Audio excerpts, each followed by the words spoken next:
Son, if you're listening, I'm dead.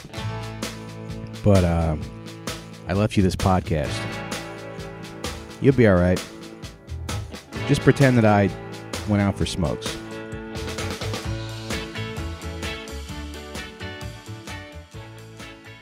Hello, everyone. Welcome back to another episode of Out for Smokes. We are on camera once again. We never wanted to be on camera, just to let you know, but we have to be on camera, so we're trying to figure this whole thing out. I mean, you know, as you all know, I have the worst body on planet Earth, and Sean, it's not getting better. You always think it's getting better, and then it doesn't. Yeah. Yeah, but if you give me like 2 weeks, I'll get it. Oh, no, I believe you. But yeah. what I mean by that is then third week happens and, you know, you're back to you. Yeah. Yeah. And then you gave yourself a haircut. Why don't you show the listeners? I cut my own fucking hair. Why don't you show the listeners your haircut? I've been in a bit of a mood lately. And Khalees was like, hey, why don't you cut your hair? Mm-hmm. Like, why don't you buzz your head? Mm-hmm. And I was like, why don't I? Now, why did she say that? Because you were just running in circles around the house, like. Yeah, I was talking a lot, probably, and she's like, you should take some of that Britney Spears energy, and no, I don't know why. I forget what it was. I think she remembered that she finds me attractive with short hair, you know. Yeah. And we weren't fighting, but we're very silly together. And I was like, oh yeah, you find me attractive? You find me more attractive with short hair? And then I walk into the bathroom and 5 minutes later walked out like this. And she laughed, and it was worth the bit. Yeah. And I like it. I feel free. Yeah, I think it looks good. I still kind of cut a little bit of the back. There's like long strands. She said she was going to get it for me, but she hasn't yet. We're procrastinators. Yeah. Well, we could talk about our bodies all day, gents, but yes, we could. We can't because it is... it's Black History Month. It's Black History Month. Yeah. And speaking of Black History Month, shout out to Mayor Eric Adams of New York City. Scott and I were driving over here, and he was like, yeah, I bet you can't. Like the average person doesn't know who the mayor is. I didn't say that. Mike always goes too far. I said, so there was some homeless guys, and then and then Mike said, oh, fucking Eric Adams, you know, and then I said we should interview homeless people about Eric Adams. And then I said, I bet you some of them wouldn't even know who the fuck he was. Yeah. And then he's like, I disagree, right? And I go, what is even that? Of course, and I go, there's people in apartments that don't know who he is. Mm-hmm. And then he was like, no. So then I called DeVito, and DeVito immediately Scott was like, the average person. He was like, the average person doesn't know who the mayor is. No, I didn't mean that. I didn't say the average person. So he was like, let's call someone from our phone. And we called Anthony DeVito. And Scott immediately. Goes, I was Anthony, you have to answer this question quickly. And the show is always going to go how, like whatever new snack Scott tried this week, like that's how the show is going to go. It seems like this week it's a new sugary snack, so he's a little bit hyper. But no, I'm not hyper today. No, I was a problem for the beginning of the year, I think. Yeah. Yeah, because Wrestle Kingdom is the beginning of the year, and I got a puppy. And Wrestle Kingdom is this Japanese wrestling show, and you got to stay up late for it. Yeah. And so when I got the puppy, I was like, I'll take nights because I want to watch Wrestle Kingdom, which I knew was coming up in a few weeks. Yeah. So I've been like up nights, but then also up in the day. And so I've just been awake. And I was like, I even think maybe on the Patreon, I was like, no, I feel good. Like I'm not really sleeping, but it feels great because it was feeling great. Yeah. And that's not good though. Yeah. Turns out that's actually bad if it feels great and you're not sleeping. Yeah. So I crashed a little. Mike and Scott were late getting over here, and Mike said that it was because he was getting Lunchables for Scott, and I thought he was making fun of him, but no, he just actually got a bunch of Lunchables. Yeah, I got a Lunchables. Well, I didn't want to go to like a real deli because I thought we were rushing, so I went to Seatown, right? Yeah. So I grab a Lunchables because I assume like their deli doesn't work, right? Then I see a bunch of bread and a deli. So I grab the bread and I go, hey, here, I'll have, and they go, oh no, we don't make sandwiches. So he's like holding this loaf of bread with his bare fingers. With my bare hands. And he goes I go to put it back, and then Mike goes, and it's a big loaf of bread. He goes to put it back in the bin. We're the only white guys in this store, by the way. Who gives a shit? We're some of the only people in there, and they have deli meat, Sean. Yeah. And they don't make They have deli meats. They have bread. They will not make a sandwich for you. What is even that? I don't know. So I go, fine, I'm putting it back because I'm not just going to buy a piece of bread. And then Mike gets all nervous. He goes, you got to buy the bread. You had to buy the He goes, you got to buy the bread. because that's nervous energy. I don't gotta buy the bread. Putting the I don't want to start this episode with a fight. I really don't. Putting the bed bracket is a disservice to the community. It's a fucking disservice to not go. Yeah, I'll make you a sandwich. We are a deli. Sure. But putting the bread back that you touched with your bare, if you had the tissue paper, it would have been a different story. You could have put it back. No. But anyway, it's Black History Month, folks, and so I want to ask you guys. Oh, anyway, I bought the bread, though, and then I ate it down the street and then placed it on the ground. Yeah, you saw me biting into pieces of it. Yeah. Oh, I was chewing it down the street, this big piece of bread. Yeah. Nice. And even when I was paying for it... Well, you made some pigeons very happy. The lady goes, is that from here? Because I was just holding it. And I go, this. She goes, is that from here? I go, yeah. She thought I walked in with trying a to big piece of bread. explain yourself to like a Dominican teenager. Yeah. who already hates you. I bought a Lunchables and a giant loaf of bread. Yeah. But today we are mainly talking about Malcolm X. Yeah. A guy who a lot of people said for most of his short life thought that they needed to be violent in order to change anything. Sure. Or that they could not sit back and let violence happen on them. I think that's like the real... Because, you know, growing up as a kid, it was like he wanted black people to murder white people. That's what it sounded like to my ears, you know? Right. But the truth is, he's like, can he you wanted tell black that people Scott's to father was a police officer? But it was... Daddy, can you teach me about Malcolm X? No, I even remember in school, a black guy came into my high school. And I don't know if he knew Malcolm X or, you know how black guys are. They're like, he's my cousin. And you just cuz, you know, he lived on your fucking block or whatever. Yeah. So he's like, I knew Malcolm X. But the whole thing was just explaining to this white lunchroom that, like, hey, at the end, though, he liked you guys. And it's like, but that's not even the story. Like, tell us the story. Yeah. But it is really hard to tell white people the story because they get so defensive. Because I think most people, when they think of Malcolm X, they think of kill Whitey, which it isn't. Yeah. Entirely. Well, it definitely was for a little bit. But, you know, you talk about why he was... But it was in response. And I don't just mean, like, in response. Like he's literally saying if something is going on, then we have to do something. Sure, yeah. He's like, there's no point in just... And something was going on. Yeah. And then you realize, like, when you look back at his, just a little background information on the guy, you know, he's from Michigan, and his father was run over by a streetcar. Not an accident either. They fucked him up, yeah. White, well, who are they? They were like it was kind of like an extension, like a democratic extension of the KKK or something. Like a KKK affiliated organization. For like Democrats or something. I think they were called like Black Legion or something. And they just had black cloaks. It was, it's like, you know, when the Mighty Morphin became like Safari Rangers or whatever. And you're like, all right, I guess for newer kids, but whatever. Right. That's what it was. Like, this kind of sucks. Yeah, they were like, we're black, we kill, you know, I mean, they killed Malcolm X's dad. That's impressive enough, but... The rest of the series sucked. You're saying you're like a fan of the KKK the way you're a fan of Power Rangers. No. I'm just saying the iterations of the Klan in terms of costume, you don't really go, what are you doing? Right. Just you don't stick really with what they're doing. You don't really hear much about them. Well, I think there's just like a broad the Klan, and you don't realize like the Klan had issues and broke off into like, actually we're the liberal Klan, you know? And it's like, what, you are? Yeah. And so they were like, we wear this color. Did you read somewhere that they were the liberal Klan? They're the more liberal. Yeah, I've read that somewhere. Yeah. Okay. Yeah. I used to. I literally. I know. I said I haven't read a lot of things. I read the autobiography of Malcolm X. Yeah, it's great. At the end of high school. Yeah.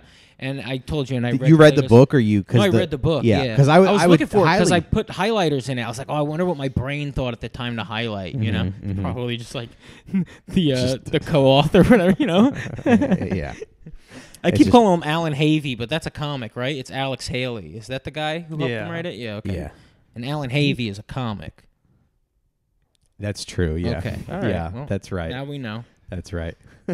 It's funny how Scott shares his like mental thought processes of how he gets to things. He's like, so like red means stop and green means go, right? Because I always think the light's going to change purple for a second. Well, it's like at some point humanity invented the ability to like read words on a paper without reading them out loud, and Scott has never invented that. He's still functioning like humans like 70,000 years ago. Yeah, just reading things out loud like a first grader.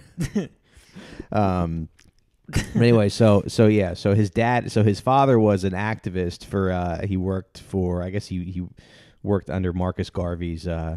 But that's funny because his dad was worked for Marcus Garvey, who was a Go Back to Africa guy. But they still ran him over with a streetcar, which is pretty fucked up. And I would highly recommend the audiobook of the Malcolm X autobiography because it's narrated by Lawrence Fishburne. So it's Do they pretty make cool. a streetcar noise? Do they add like sound effects? They don't. No. There's no sound effects. No, Okay. it's not like an NPR podcast or something. Yeah. The guy who does sound effects for the Malcolm X movie. Yeah. You ever see the videos of really- the sound effects people?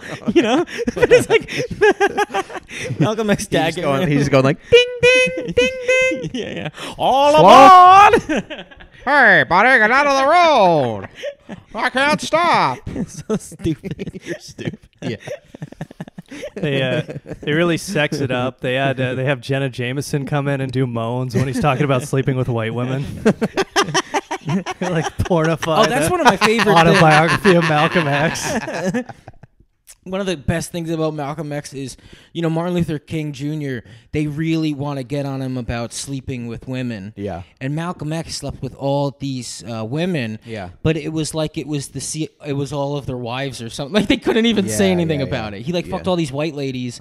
So there's no attempt at all of like we're going to get you. Yeah. Everyone knew. Let's get to that in a little bit. I just want to talk a little bit about his sort of like his early life because his father was killed, and then I think he goes and moves to Boston because he had family in Boston, and then he starts. And that's what made him hate white people. Probably. Yeah, it was that version. Being around Boston white residents will really be like, there is no peaceful solution. They were like, "Hey, Malcolm, are you gay?" Somebody said that about Bill Burr. They said Bill Burr is the greatest guy to overcome living in Boston or something like being from Boston. He's overcome being from Boston. But anyway, so he moves to Boston, and then if there is one thing that I remembered about the book, it's that he talks about like how he starts kind of picking up odd jobs, and he would sell. He moved to Boston, then he moved to New York because he kind of felt like he hit his ceiling in Boston. So he goes to New York, but he starts like selling snacks and stuff on the Metro North, and he says in the book that everything in life is a hustle.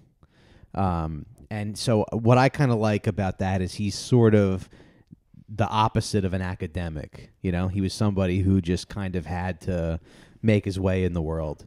They say it's probably not true, but that he read every single book in the library when he was in jail, and they like brought in more books, which there's no way that's inventing. There's not possible. Bring more books for this fucking guy. Oh, right. Why would they do that? So you're saying Malcolm X is a liar? No, I'm saying I highly doubt he's like, I've read all of your books. Uh-huh. And they were like, we're going to bring in more. Maybe it's possible, I guess. There's probably not that many in a prison library. God damn it. All right, whatever. But anyways, I'm just imagining. Wow, you are 0 for 2 today on statements. Damn. You said, Scott said nobody knows who the mayor is. I didn't say that. And there's lots of books in a prison library. Damn. That's all right. I'm just imagining Mike reading that Malcolm X line about how everything in life is a hustle, and then just like making pasta sauce in the Creek and Cave kitchen and thinking, I'm just like Malcolm X. Yeah, I am. I know. It's life is, because podcasting's a hustle too. That's right. You guys wouldn't believe how hard it was for me to sync up some video and audio today. Oh, no doubt. Yeah.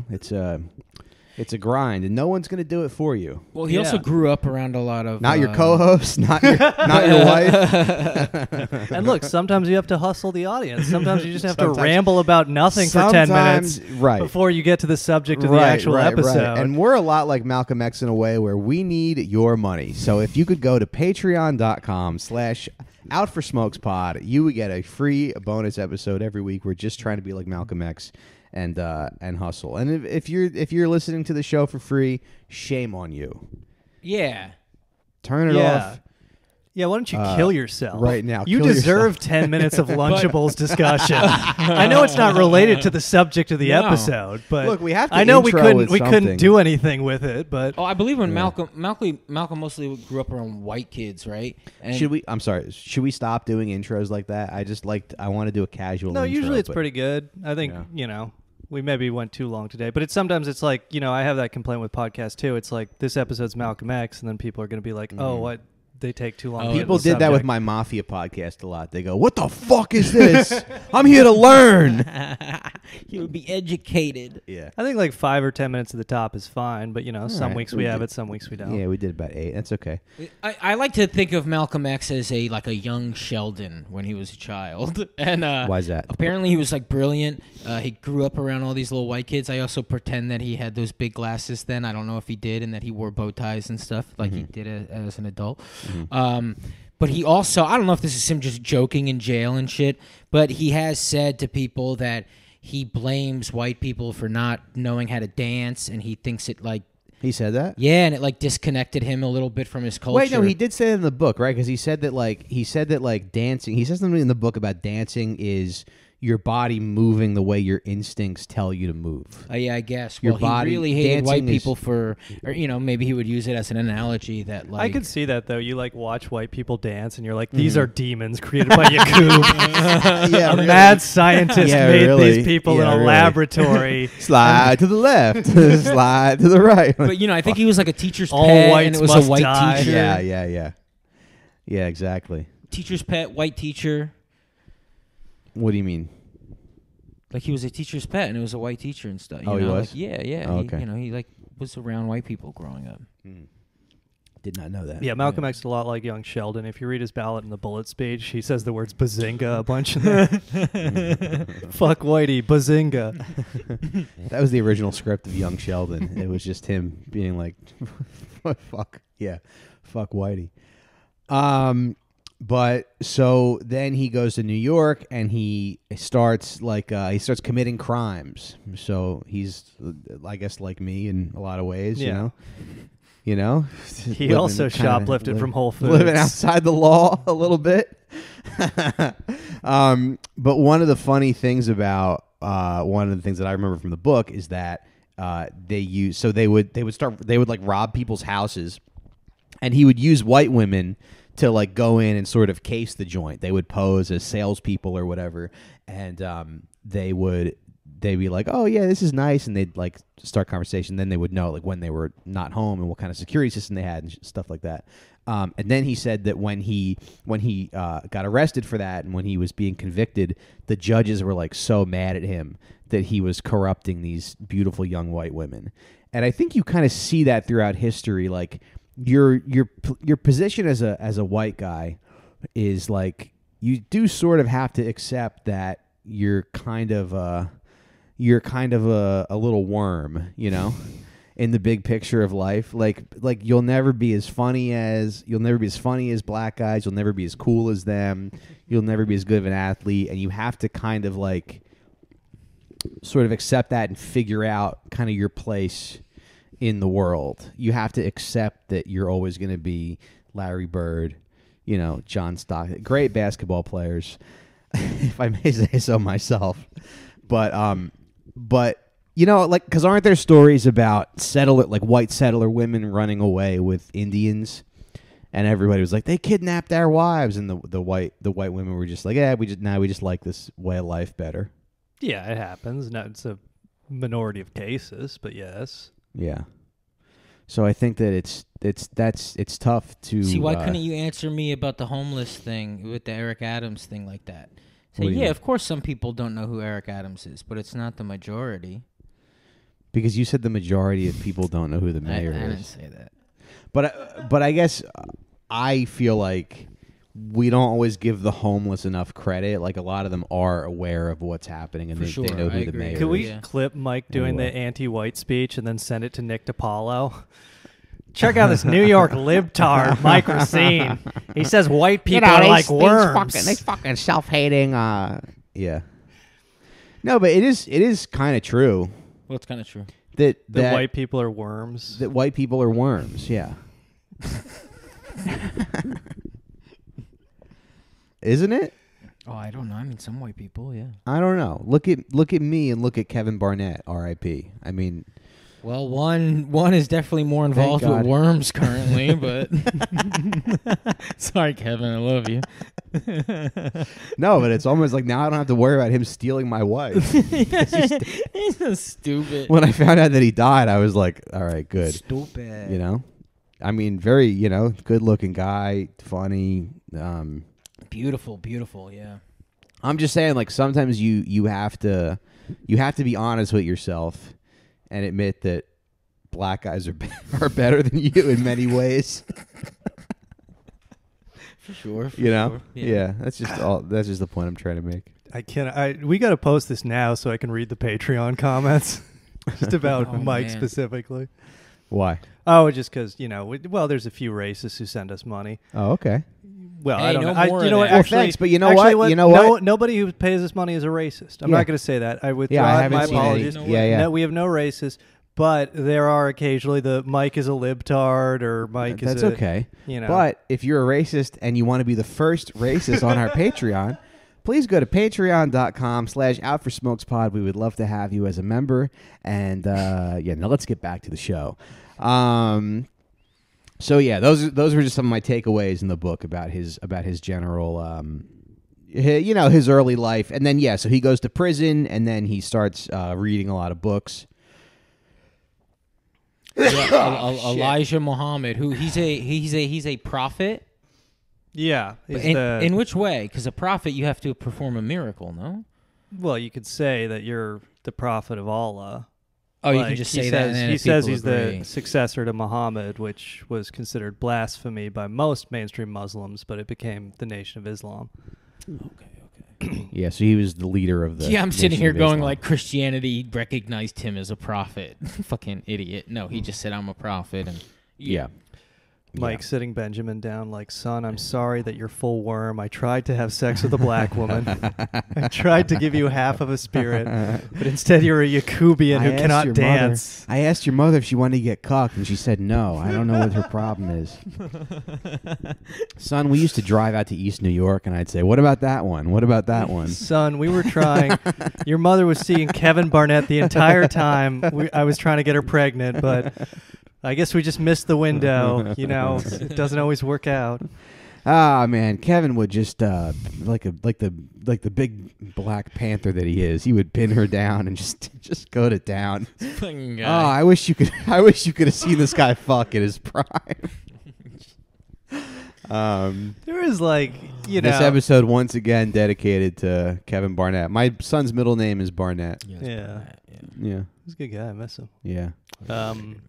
But yeah, no, there is this is not a novel observation, but there is sort of like a level of, let's say, liberal fascination with black people that does very quickly approach and become racism. Where it's like you think it's not us though. We're cool. Black people are magic or whatever. Sure. Yeah, we don't have a black guest on to talk about Malcolm X, not because we don't have black friends, but because we're too unorganized to figure out a guest. No, actually, we booked one. They're running 5 hours late. Yeah. But yeah, I don't know. Malcolm was in New York. Is that where we were? Yeah. Yeah, Malcolm comes to New York. Malcolm was in New York the whole time. You can go visit. I mean, Harlem and everything, and where he was shot. Am I spoiling anything? Where are we now? So. How old is he at this point? Well, so he joins the Nation of Islam, and then he starts in prison. Yeah, in prison. Yeah, but then I think he was very like well read, and he would always be able to sort of debate like anybody. He felt he was very confident in his speaking abilities, and he was a very knowledgeable guy. And so I guess he rose pretty high in the Nation of Islam. There was some incident where there was a guy who was beaten by police, and the police detained him, but they didn't give him any medical care. And I think there were like 2,600 people or something that marched down to the police station. I think it was the 23rd precinct in I don't know, what's some precinct? 28, yeah, 28th precinct. This is a story from the essay "The Murder and Martyrdom of Malcolm X" by James W. Go ahead, Douglas. take this away for us. He was the guy who wrote the book JFK and the Unspeakable, which I recommend a lot. But we'll link this essay in the description if you want to read. But the basic story is that April 1957 in Harlem, as Mike mentioned, a guy was beaten and he was taken into police custody, and they wouldn't release him for medical attention. So Malcolm shows up with like a crowd of 2,600 people. and demands the police take him for medical attention, and they do. And then Malcolm, with a wave of his hand, just disperses the whole crowd. Right, and they were very like the thing with the Nation of Islam is they were very. I mean, they were very disciplined. They didn't drink or I mean, they were very like strict Muslims, and they were well dressed. So you couldn't really be like you couldn't really paint them as rioters or anything like that because they were very put together and well organized and well spoke. I'm just kidding. No, when Malcolm got out of prison, he gave up drinking and smoking and the hardest vice of all, fucking white women. Yeah, but then that's when that's when things really clicked for him. That's when he started seeing the world clearly because he wasn't get into another level. Yeah, he wasn't walking someone's dog at fucking 2 a.m. that he never agreed to get. He wasn't getting dirty looks at Whole Foods because his girlfriend had her fucking corgi in the store where they don't belong. Yeah, he wasn't being forced to have arguments with managers at Target anymore. Yeah, exactly. Over like how they need an exception to the return policy. He wasn't just standing there like adult, being like, "Oh, please, can we just get this over with?" But anyway, so they gave the guy the medical attention. The guy was beaten by the cops, and he waves his hand, and they all disperse. So they're like, "This guy is too powerful because he can." They're like, "This guy can start or stop a riot." Yeah, there was actually a police inspector was quoted as saying, quote, "No man should have that much power," after he witnessed that. That was 1957. Yeah, and then Kanye West said, "No one man should have all that power. The clock's ticking, I can't stop the hour." Remember that? Is that what that's a reference to? Yeah. But life and it's cyclical, right, Sean? Right. Yeah. And it repeats itself, and he is Malcolm. He is, what did he say? Disney. He is Walt Disney. You don't remember that? Sure. Yeah. No, when Kanye said that, that's when the FBI was like, "Send Julia Fox." She speaks so alien, man. Yeah, she's the one who put all those ideas in his head about the. Yeah. She was like, "So, Kanye, I want to share a couple ideas that I have." Yeah, the FBI said, "Send Julia Fox." Yeah, that's what they do. They send a white woman. The other thing too was that you kind of have to understand the way kind of the world was being, I guess, sort of organized, right, by the intelligence communities, because he was also meeting with a lot of like foreign leaders. So I didn't know this about him, but he met with Sukarno from Indonesia, the center left president that the CIA wanted gone. I'm sure he met with Castro a couple times. He met with everybody. He met with the Klan. Yeah. He met with the Klan. Yeah. Yeah, he met with the Klan because, earlier on, I guess. And also it was like immediate. You're right. He is like a freak genius. That's the only way I can describe it. Yeah. Like, and I think he's a better speaker than almost anybody. I don't know who's like better than Malcolm X at speaking, because most people, when they speak, like, they use fluffy shit, and he's like the only one who all of it is like honest. You know, most what people I'm saying? When they speak, they do an 8-minute intro about Lunchables and no, but like Martin Luther King, it's like you have to speak fluffy because what you're selling is kind of fucking bullshit almost. It's like it's like it seems, when you look back at it and you know what's actually going on, right? And you're not a little kid learning about it anymore. You go, oh, Malcolm is just responding. Right. And Martin is kind of talking like a children's author right now. Like, what the fuck do you mean, dude? Yeah. It's like, we're all shitting our pants, you know? Yeah. And Malcolm's like, if you own a house, he says this thing like, if your house is a mess, you should burn down your house, And it's like saying that, like, you can't keep up your own fucking country. And so he talked with the Klan because, let me remember, because he believed in segregation. And so he was like, you also believe in it. Let's convince these motherfuckers that it is a good thing, because he didn't trust white people, and, he kind of wanted black people to be like Hasidic Jews are, right? Which it's like, let's take care of ourselves, and right. Boy, we know they were right. It's not quite segregation; it's a separate nation. He wanted to, which had some buy-in among white supremacists. The Nation of Islam still believes in this, which is the idea of creating a separate nation within the United States just for black people. Right. He wanted Orthodox black people. That's what I got out of it. Yeah. What is an Orthodox black person? You know. Yeah. All right. No, let's riff this one out. Black History Month. What could go wrong? Yeah. Well, just everybody's hoodie matches their sweatpants, I guess. Your sneaker has to match your hat. I don't know. Yeah. Yeah, Diddy is an Orthodox black person. Yeah, they have. Yeah. It's like the Orthodox. They dress from like the 1920s or whatever. They all have to dress from like the 1990s Jordans or something. Yeah, starter jackets. Do you guys know why he met with Castro and shit? Or I mean, I know Castro he was was. well, he wasn't yeah. a communist, right? He wasn't a No, socialist. he kind of was. I know he was interviewed by a lot of socialist magazines, but yeah, so he just was, yeah. Yeah, so I think what was happening at the time was, I mean, and Sean could probably explain this better than me, but there was sort of like this global kind of left movement, and so like people like Castro and all these other foreign people that the CIA wanted gone, like they were all a part of it. So when they came to America, like he was one of the people that they would meet with because he was a prominent sort of left figure. So to understand all this stuff, you kind of have to understand, I guess, the way the world was in right after World War II. Who was in charge? This is the late 50s, right? Yeah. Yeah. So you have to look at like who was in charge, what they believed in, and what they were trying to do. And it's just kind of a shame because it does seem like, and you can speak on this more than I can, but it seems like after World War II, kind of the worst people were in charge, and they did a lot of bad stuff. We could have built a much nicer world.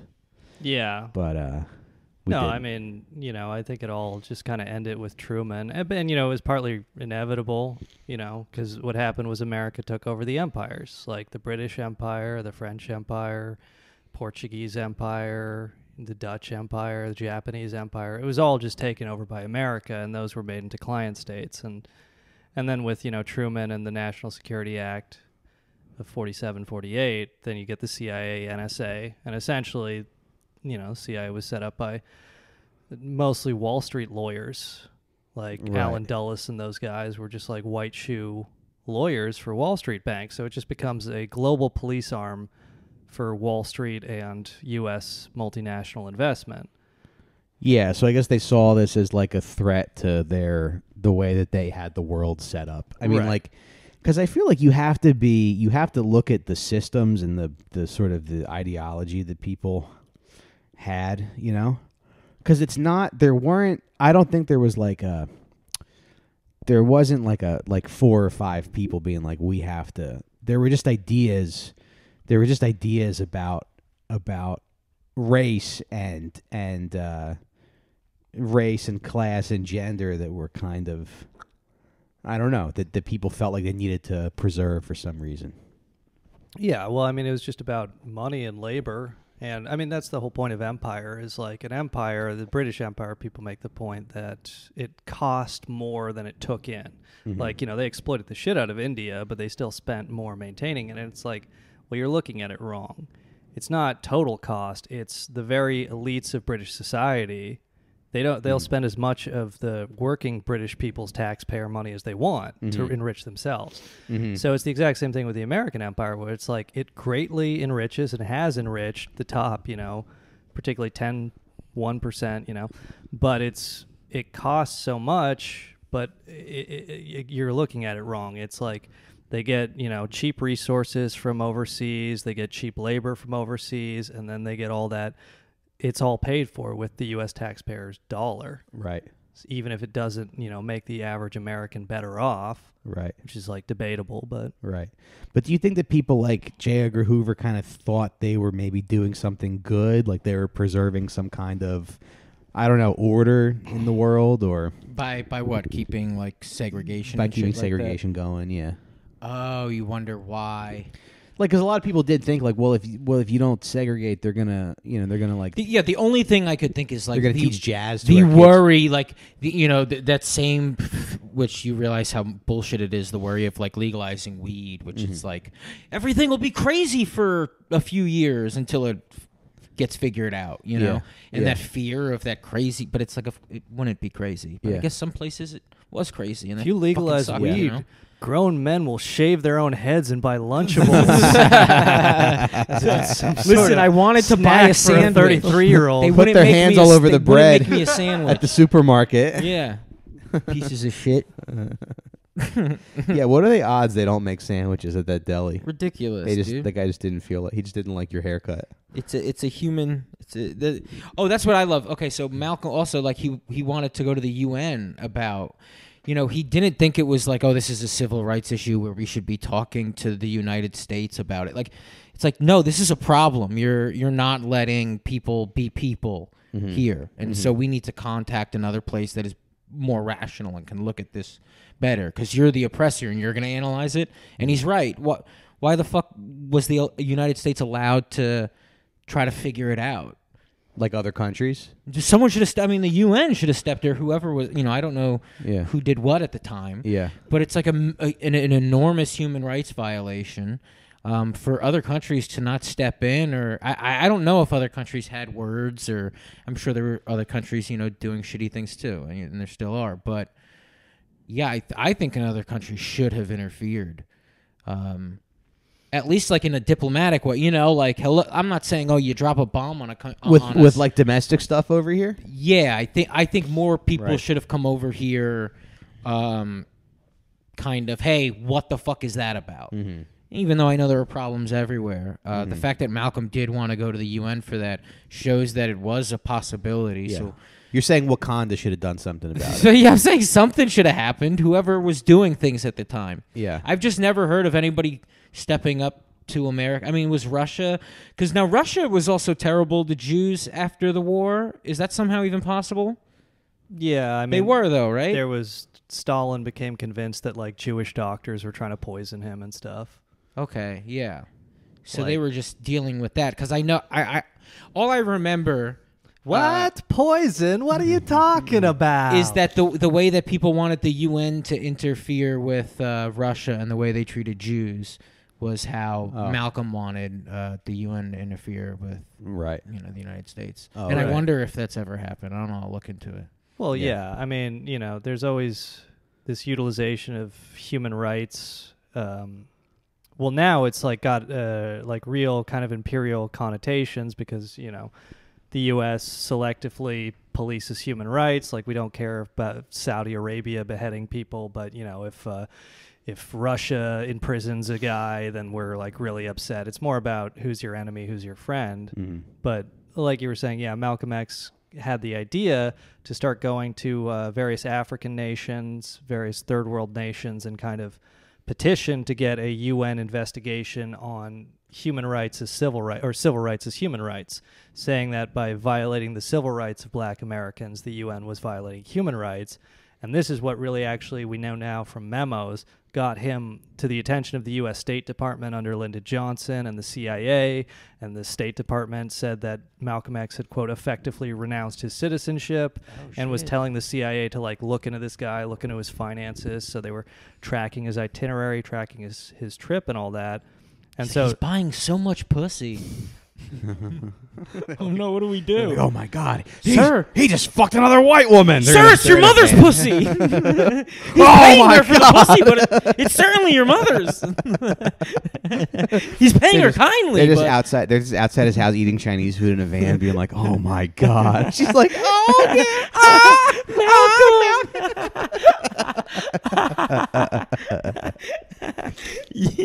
yeah." The Malcolm X sex tapes are too like they can't threaten him with it, Right. Yeah. Yeah, he's just too good at it. Yeah. Tell me I'm better than LBJ. There's like that one FBI agent who's like way too enthusiastic to get put on the Martin Luther King surveillance detail. Yeah. No, I want to see. There was something about JFK as well. Like a lot of people were jealous of JFK because a lot of their wives were kind of drawn to JFK. He was smooth, right? Yeah, but he was also like a sensitive guy. He wrote poetry. It was probably bad, but he was just like he was more of like a nicer guy than a lot of the people who get to the highest levels of government. You think and poetry and then like was that. just like like Sagalo writing raps now, though? Like, do you think he just like? Yeah, it probably wasn't great, but Yeah. but when you look at No. I think Sagalo's raps are great. I mean, do you think writing poetry was just because I know my grandfather wrote poetry? And like everybody did it. Yeah, was it just like, what were you gonna do? Come here. What am I gonna read? That's fucking gay. I'm gonna write poems. Yeah. They're my own thoughts, not some fucking homos. I don't want some other dude's thoughts in my brain. Yo, if you read another man's poetry, you gay. Yeah. Dear Martha. Yeah, I only like my own thoughts. Yeah. Another man's come thoughts, here, gross. intern. I wrote a poem about how I want to fuck you.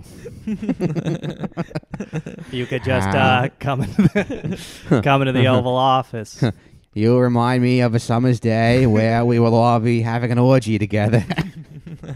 It's just, wow, that's so beautiful. He's so sensitive. Yeah.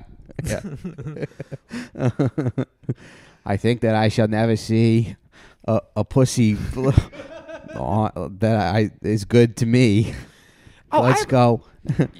One of you might have an answer to this. So when JFK was assassinated, Malcolm X said, now I'm going to get the quote wrong, but that's when the roosters come home to nest or the chickens come home to nest, whatever the fuck. Chicken comes home to roost. And then everyone was like, what, you piece of shit? And then he dipped for he didn't speak for 90 days. And then he came out and made and he was like, well, all I was saying was that when the what is the quote? No, he said, he said when JFK was assassinated, he said, this is the chickens coming home to roost because white man's hatred has gotten so bad, like it's foolish to think. I don't know the exact quote. I did write it down somewhere and I forgot my computer. But he was like, you can't expect white man's hatred to only extend to like black Americans. Sooner or later, they're gonna start. They're gonna start assassinating their own people. Sooner or later, they're gonna kill the Irish, and then they'll start killing white people. Yeah, right. They're gonna kill the Irish. They're gonna work their way up. They're gonna kill the Irish and the Italians. Yes. Yeah. Oh, okay. That's what he meant. Yeah, Huh. but so JFK was very he was into having African diplomats sort of come to Washington, and then they would come and they couldn't find hotels for them because the hotels were segregated. Yeah, he was cool with Patrice Lumumba from the Congo, and and then they were like, "How dare you, you piece of shit!" And they were like, "There's no hotels," and he's like, "I guess you're gonna have to stay in the room with me and my wife." Oh no, I guess you'll have to. Oh, Patrice Lumumba, no. I guess I'll have to watch you have sex with my wife. They're like, "Damn it, that Jack Kennedy is so smooth. How does he do He's it?" paying off all the hotels to not let black people in. Yeah. I guess you're just gonna have to bring that big black cock up here. There was actually a JJFK Jr. JJFK Jr. He'd be like, "Dynamite, yeah, dynamite, dynamite, dynamite." My dad got cocked. Yeah, but anyway. What do we? Oh yeah, it's interesting because the UN thing, we're kind of skipping ahead a little bit. I guess we'll have to continue some of the assassination talk on the Patreon, but let's just go crazy. Let's just keep talking. Yeah, I'm enjoying this. So the UN that comes after. First, Malcolm's in the Nation of Islam, and we know now from FBI documents about their program COINTELPRO, which is like a domestic surveillance program, but also a program to disrupt domestic organizations, particularly radicals. They obviously targeted the Black Panthers, the Nation of Islam, et cetera, like Students for a Democratic Society, any sort of vaguely leftist organization. But we know now from COINTELPRO that the FBI had an active campaign within the Nation of Islam that particularly ramped up in 1958. J. Edgar Hoover became informed that Malcolm X was going to be the successor to Elijah Muhammad, because Elijah Muhammad was old and sick and everybody expected him to die soon. And the FBI was freaked out about this because Malcolm X, as Scott mentioned, was a very charismatic speaker. So they had the idea that, if Elijah dies and Malcolm X takes over, that would be dynamite. That would be very bad. It would become much more dangerous. So the FBI launches an active campaign. And again, you can find this in the documents. Some of them are cited in the James W. Douglas essay that we'll link to. But the FBI launches a very active campaign to split the Nation of Islam. to turn Elijah Muhammad and Malcolm X against each other. And in fact, we now know that probably how Malcolm X actually found out that Elijah Muhammad was fucking all these secretaries and impregnating all these secretaries was the Malcolm X was, or Elijah Muhammad was. Yeah. And Malcolm X found out right, because he didn't like that he was doing that. Yes. Yeah. That was part of what contributed to their split. And Malcolm X found out because the FBI was spreading that rumor, which would turn out to be true. And they were like kids. They were like, young intern. I mean, Malcolm X realized it was a fucking cult is what happened. Yeah. Is the truth. And he remained a Muslim. But no, he realized the Nation of Islam. It was a fucking cult. That, Elijah Muhammad was fucking running a cult. You're fucking all... It was like 6 women. He had 6 different kids with like 6 kids. Yeah. Okay, Anthony Cumia. And no. Is that a problem? No, what's so amazing about Malcolm X, and which is so insane, because I didn't know it was the FBI that helped him realize this, is that the FBI had to be like, Malcolm X is such a solid person that if he finds out this guy's fucking kids, he's gonna leave. And he did. He found out he was fucking kids and he dipped. Right. How many people would do that? Yeah. Yeah. When you're poised to take over it. When you're poised to take over and you believe in this man. I mean, you love this fucking guy, You learned so much from him. And he still owed him, a lot, and he like says that. I owe him, because he was glad that he was Muslim and shit. Mm-hmm. But that's just so impressive to me that, I don't know, you dip something that's so like important to you. Because someone's doing something that a lot of people are doing at the time, right? Which is fucking 16-year-olds. Yeah, we stayed on after we found that out about Mike. Like $800 a month. That's too good to pass up. And here's your hush money. And what's your Venmo, guys? Again, it's just pretty amazing to me that he was some sort of like actual good person. But I guess it was very important for him to be like upstanding and have a good image and everything. He believed in it all, you know? Yeah. It's also funny that the FBI told Martin Luther King to kill himself. Like I know, I love it. Like they were like a mean girl or something. Yeah, like prank phone calls. You should fucking kill yourself. Yeah. Martin. That was like one of those Summer Heights High shows or something. Oh, yeah. Fucking kill yourself. Oh, I didn't know that. No, nothing. You said just that line. Yeah, they sent him Black Eyed Peas lyrics. Haters, you should kill yourselves. But yeah, no, and like apparently there was also the FBI sent Elijah Muhammad a fake letter which they pretended Malcolm X wrote, basically trashing him for banging secretaries and stuff, and Malcolm did eventually denounce him for that, but it's like the FBI was clearly trying to drive a wedge between them, and they succeeded. And, there's this guy, John Ollie, or John X, you can look up, who became the National Secretary of the Nation of Islam. And he was identified all the way back in 1963 by this journalist, Louis Lomax. He was identified as an FBI agent. So the FBI had the National Secretary of the Nation of Islam was working with the FBI. Apparently, at least one of Elijah Muhammad's son, Wallace Muhammad, was at least an informant cooperating with the FBI. So the FBI had like active sources within the Nation of Islam, and they did like push this split to get Malcolm X out and eventually have a hit put on Malcolm X. But they did kind of miscalculate because they thought, oh, the split will weaken them. But what happens was when Malcolm splits, then he actually becomes more powerful, and he starts these like appeals to the UN. He starts getting a lot of international clout and attention, and that's when it like really ramps up. Like, oh, we got to have this guy killed. Yeah, it's also one of the first things he says in the book is that like he goes, I've always thought that I was going to die violently, and I've done everything I can to prepare. For that. Yeah, it's very it's very ready to die, very Biggie Smalls for like he just always knew he was gonna die. Sure. I think 3 of his uncles were killed, right? His dad was obviously killed. I think 5 of his dad's 6 brothers were that's what killed it is. by the B Squad KKK or whoever. Was, yeah. Wow. Yeah. And so, but it's that's actually one of my favorite. It's funny to hear that when you know that happened to him. Yeah. Oh, yeah. Yeah, that's insane. I know, and he talks about like how his mother would have kind of visions where she would know when something bad was going to happen, and he knew. And it's kind of why he lived this honest life, like it was the only way to live. And yeah. Much better than that nerd Martin Luther King. No, huh? I love Martin. I know, so like Martin Luther King isn't as much of a nerd as like we also remember him as too. Wait, what? No, I think the world looks I was at... joking. Oh, no, but I think the world does look at Martin Luther King as sort of as like... a nerd. Yeah, it's like a sweet... Like, he's the sweetest guy ever, and he was just like, please do peace. Like, you know, shit hit the fan. He had to, like, roll up his sleeve sometimes. Right, you know? right. Just like Malcolm X wasn't this, like, super extremist all the This is time. Martin Luther King's last words, like, tell them I got pussy.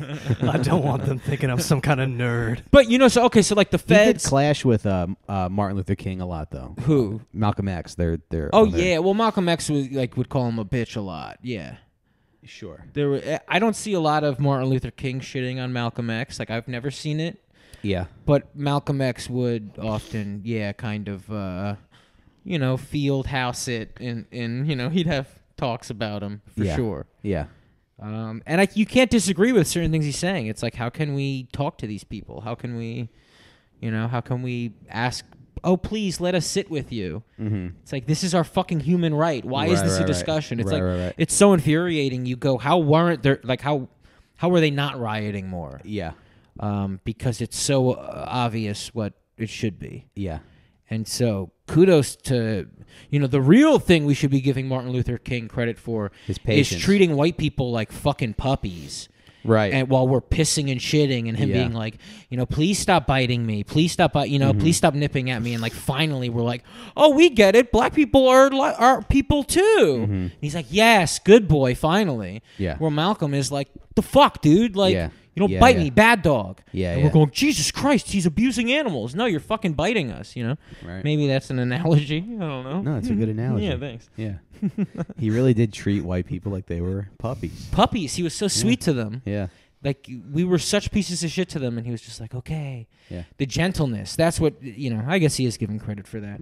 But I think with that credit should also be how retarded white people were, you know? Mm-hmm. So, Scott, are you raising your dog more like Malcolm X or Martin Luther King? Oh, no, dude. I really am raising her like Martin Luther King, man. Yeah. Martin Luther King style. Oh, Martin Luther King style. Yeah. You should start a business. Just like bringing his preacher buddies home to Martin fuck his dog. Luther King style dog training. just very Sorry. sweet to them. Okay. Before you spill water. Should be fine. Yeah, that's fine, right? All right, how do I'm we gonna figure grab a that towel. out? Yeah, There was a hold on, I'll water grab it. spill. Where were we? Malcolm X. Is, Yeah, I don't know. And then, so I have a question though, right? Mm-hmm. Because I agree with you that that the Fed, you know, the CIA, whoever the fuck they assisted in killing him. Mm-hmm. But the nation also assisted in killing him. Like, it is a tale of a possible team up. Like, is that an option? Because the nation tried to burn his fucking house down. I mean, Malcolm knew it was them. And so you could say, oh, you know, we split them apart, but it's like we split them apart and then they tried to burn his house down and he's got kids that could have been in it, you know? Like, that's the nation doing that. Right, but it's, you know, they're using the nation as a proxy, just like they use the mafia or they use Cuban exiles or whoever. Right. So it's like the FBI agents within the FBI informants within the nation, they would, of course, know about all the assassination plots and they would want them to go forward. And they would push them forward. Yeah, and, you know, like Malcolm X was poisoned when he was in Cairo in 1964. And, you know, Malcolm X actually wrote about it in a letter to a friend, which, I mean, I can quote Just from. about but the bubble guts he got. Well, the point is he was poisoned by a guy. He recognized the waiter from New York. Like, he had seen the waiter in New York before. He realized that later. And he was poisoned, and he was able to make it to the hospital in time to have his stomach pumped. Otherwise, he would have been dead. And he wrote in this letter to his friend that essentially the black Muslims don't have the resources to have that kind of global intelligence networks. Yeah, he said, I know that our Muslims don't have the resources to finance a worldwide spy network. So it's like, yeah, if somebody's poisoning him in Cairo, well, that's not the Nation of Islam. That's probably the CIA. And, you know, even with the firebombing, like, apparently all the cops would just come out and said that the NYPD said that he firebombed his own house to get attention. And apparently a firefighter planted like unexploded Molotov cocktail or something in the house, which Betty Shabazz's wife found. And then they had some quote about, well, we knew that this wasn't just the Muslims because they it would have had to be a cop or a firefighter who would have planted that.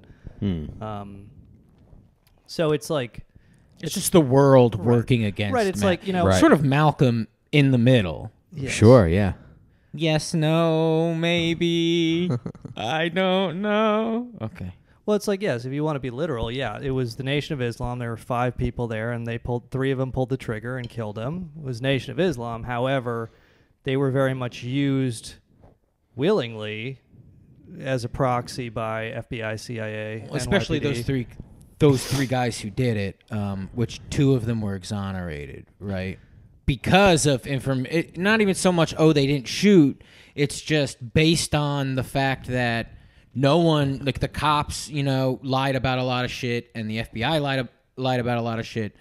We cannot say that they were given a fair trial, basically, right? Right. Well, yeah, there was one guy, one of the shooters was the only actual person who did time because he was shot in the foot and he was apprehended at the scene, and the other 4 all got away, and then they stitched up like 2 innocent Nation of Islam members who were not even there at the time, and they served like 20 plus years, and they were only exonerated in 2021. Jeez.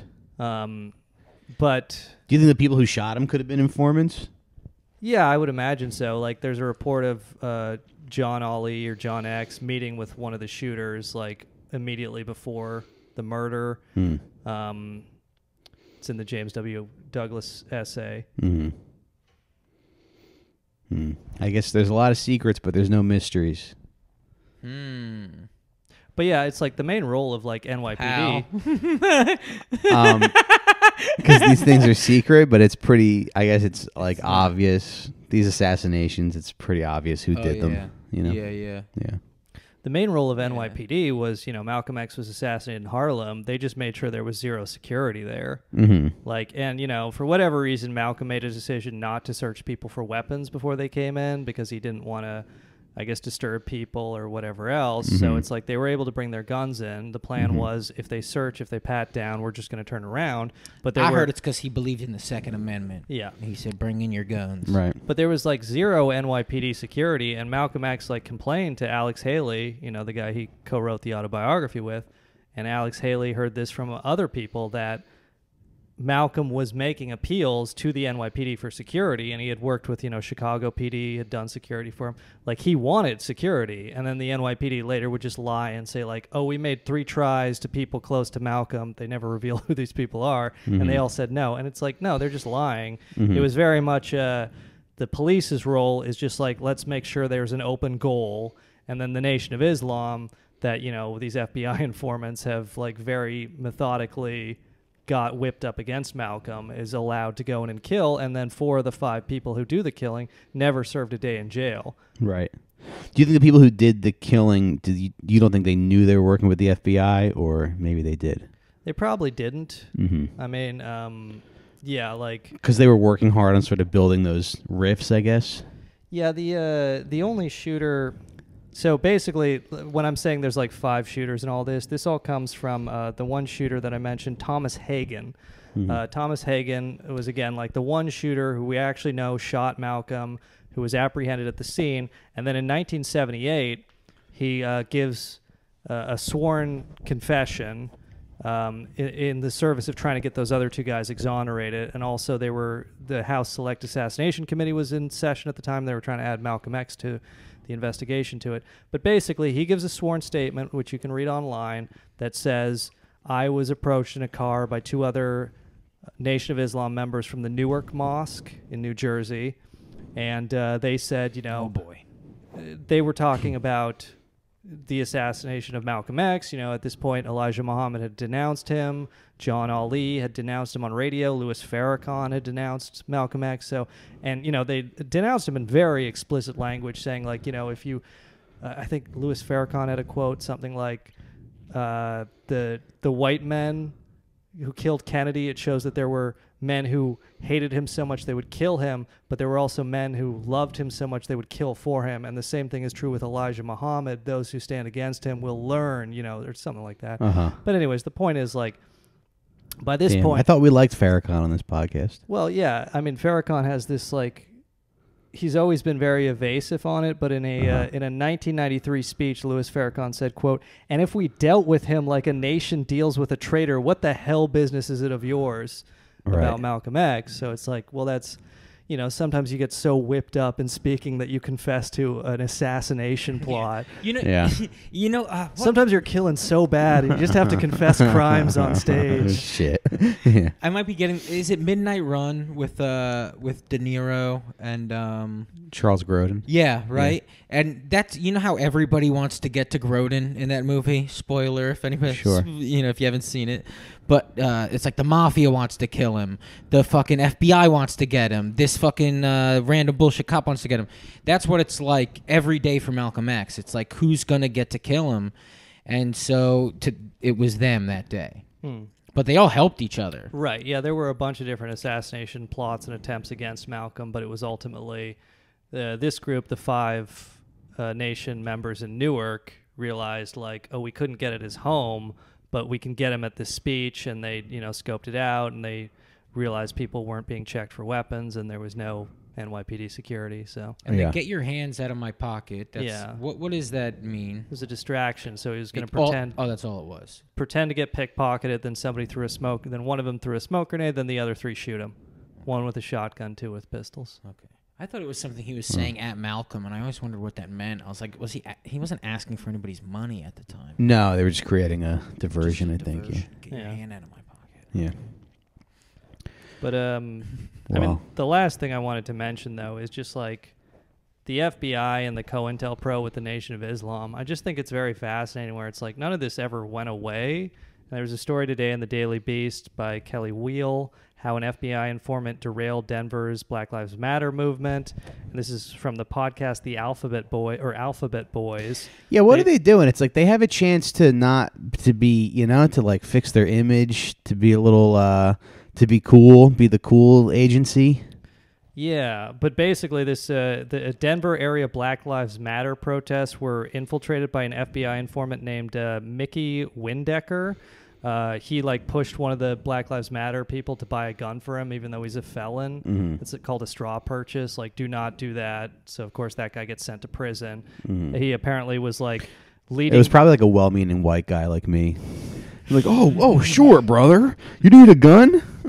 You got it, pal. He was inflaming otherwise peaceful protests, encouraging people to break windows, leading marchers directly into police traps. And the Alphabet Boys podcast found out that Windecker made more than $20,000 working for the FBI during the summer of 2020. Jesus. How is this not a bigger story? Right.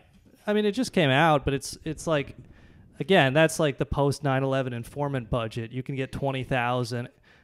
Working part-time, just making Black Lives Matter look protesters, bad. break windows. Yeah.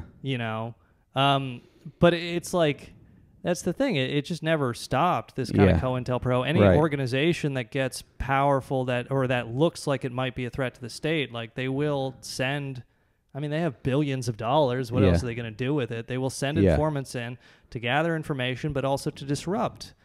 And, it's like the same playbook with the Panthers, the Nation of Islam. They're still doing it. Yeah, wasn't there a guy in 2020 who was he was holding an umbrella and he was on video breaking shop windows? that was right at the top of it, right? once the shit started. Right after who is this mysterious man with an umbrella? Yeah. He worked for a police department. He was a cop somewhere. Yeah. I thought, right? Yeah. Jerk-offs. Yeah. And they were asking him to stop, right? They're just writing Black's Rule and all the targets. That's their Bart Simpson ass. But I guess that is part of it. They have to make the left look crazy. Yeah, and Crazy to be fair, they do this. The FBI does the same thing with the Proud Boys. All these not just on the left, organizations on the right are heavily infiltrated, and agent provocateurs the FBI, that so-called right-wing plot to kidnap and murder Governor Whitmer in Michigan. That was all just FBI informants all the way down. Really? So it's they just kind of create this shit to justify their own existence, right? But also to make sure any threat to the status quo is not allowed to congeal. Yeah. And it's just kind of, it's kind of crazy to me that maybe there was a brief period where they kind of laid off for a bit after Watergate and the Church Committee, but we're full steam ahead. We're back. We're worse than we were in the 60s. Mm-hmm. post 9/11, like a lot of Americans don't understand. When we talk about Malcolm X and Martin Luther King getting harassed by the FBI, people think, oh, we've come so far. No, we've regressed and we're worse now. You have less rights. If you are really a threat to the government in a post-Patriot Act world, you have less rights than Malcolm X or Martin Luther King did. They will frame you. They will kill you. Like, if you are a problem, they will figure out how to take care of it. Yeah. And it's not to say they're unbeatable, but you should just understand what you are up against. This is a very powerful, very dangerous, and very evil state, the national security state. Sure. But you can fight the government by going to patreon.com/outforsmokespod, kicking us a few bucks, help us do the brave work that we're doing. We're talking about... our favorite civil rights leaders. They're trying to silence us, I'm pretty sure. Malcolm, A through Z. I had a TikTok video get taken down yesterday. They removed the sound. Very upsetting. I posted a joke about school shootings. Oh, it's fucking on, China. Yeah. What if it was true that China wants us to be dumb through TikTok, wouldn't they let that be put out? Wouldn't they let more of my stand-up? Yeah, wouldn't they let you be number one trending? Yeah. I just don't get it. Yeah. Even the CCP is like, we don't want to undermine America that bad. Yeah. Yeah, shout out. Whoa, what did I spill? Oh, okay, nothing. Yeah. Thought we were all spilling stuff. If you're a federal government agency and your agent provocateur has been exposed for child porn crimes and Daily Beast, and you have an extra $20,000, kick it our way. We'll undermine the left. Yeah, kick it our way. We'll say whatever you want. We'll say that the left doesn't understand comedy. We'll say that Will Menaker called me a wop at my barbecue one time under his breath. Anything you want us to say, we are up for the Out for Smokes podcast is out for sale, folks. But until then, patreon.com/outforsmokespod. Thanks for listening, guys. Happy Black History Month. Enjoy yourselves. We'll continue some Malcolm X stuff on the Patreon. We'll continue. We got a bit more. We'll talk some more on the Patreon, but till then. Malcolm Jamal Warner. Malcolm Gladwell. That's it. Oh, okay, Malcolm Gladwell. Yeah. Malcolm. That's about it. Malcolm. Find out more on the Patreon. We're going to Google. John Mulaney's kid is named Malcolm. Ew. All right. See you on Patreon. Bye-bye.